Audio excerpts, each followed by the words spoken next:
और वही अमेरिका ने चीन पर लगने वाले टैरिफ की समय सीमा को 90 दिनों के लिए बढ़ा दिया है। साथ ही बिहार में एसआईआर के मुद्दे पर कल इंडिया गठबंधन के बड़े प्रदर्शन के बाद आज सुप्रीम कोर्ट में भी सुनवाई होनी है, जहां पर चुनाव आयोग की तरफ से हलफनामा भी दाखिल किया गया है। इन सभी मुद्दों पर कांग्रेस के सांसद इमरान मसूद ने जनतंत्र टीवी से खास बातचीत की। क्या कुछ कहा इस दरमियान, आइए सुनवाते हैं। हमारे साथ हैं कांग्रेस के सांसद इमरान मसूद साहब। नमन साहब, अमेरिका ने जो समय सीमा थी चाइना पर टैरिफ लगाने की, उसको 90 दिनों के लिए आगे बढ़ा दिया, जबकि भारत के ऊपर ऑलरेडी 50% टैरिफ लगा है। देखिए, हम चाइना ने अपनी ताकत दिखाई, जी जिनपिंग ने दम दिखाया तो अमेरिका घुटनों पर आता है। हमारे मोदी जी हाथ ही जोड़ते रहेंगे तो अमेरिका हमें आंख ही दिखाएगा और क्या करेगा भाई। अरे प्रधानमंत्री जी, कृपा करके इस देश के ऊपर रहम करो। प्रधानमंत्री 140 करोड़ लोगों के हो, आप आंख दिखाओ। एसआईआर को लेकर कल आपने एक बड़ा प्रोटेस्ट किया। देर शाम हमने देखा इंडिया गठबंधन के सभी नेता डिनर पर भी मिले। क्या आगे की रणनीति, क्योंकि कल आपने एक बड़ा प्रोटेस्ट किया? आर पार की है। चुनाव आयोग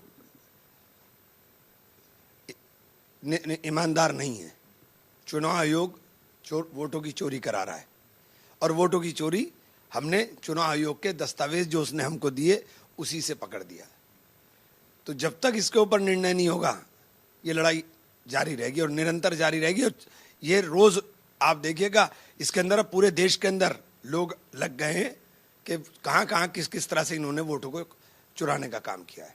कोर्ट में भी आज सुनवाई होनी है। पिछली सुनवाई में सुप्रीम कोर्ट ने एसआईआर पर रोक से मना कर दिया था, इनकार कर दिया था, और जो चुनाव आयोग ने हलफनामा दिया है उसमें चुनाव आयोग ने कहा है कि 65 लाख जो वोटरों के नाम कटे हैं वो किन कारणों से कटे हैं और उनकी लिस्ट जारी करने के लिए वो बाध्य नहीं है।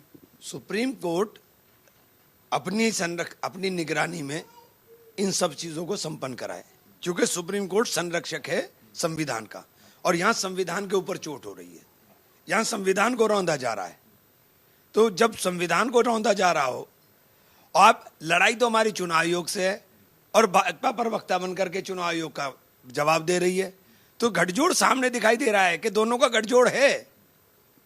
लेकिन चुनाव आयोग ने जो हलफनामा दिया उसमें तो ये कहा है ना कि जिन लोगों का नाम कटा है उनको हम 2 बार के लिए मौका दे रहे हैं कि वो अपना अपील कर सकते हैं। फिर ये जो विपक्ष के नेता है, ये क्यों निकल जाएगा ना? इतने आप मौका देंगे, इतने तो चुनाव निकल जाएगा। आप खेल नहीं समझ रहे हैं। खेल तो यही है। इतने तो मौका, चुनाव एक बार आपने वोट से वंचित कर दिया तो उनका मौका तो निकल गया। आप ये बताइए, आपने काटा क्यों? आधार कार्ड वैध दस्तावेज है, गवर्नमेंट ऑफ इंडिया का दस्तावेज है, आप उसे नहीं मानेंगे? क्यों नहीं मानेंगे? आप क्या मनमानी है आपकी?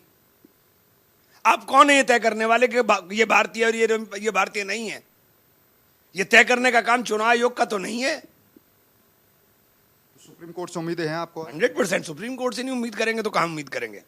शुक्रिया सर बातचीत के लिए। कैमरा पर्सन हारिस के साथ नमित त्यागी, जनतंत्र टीवी, दिल्ली।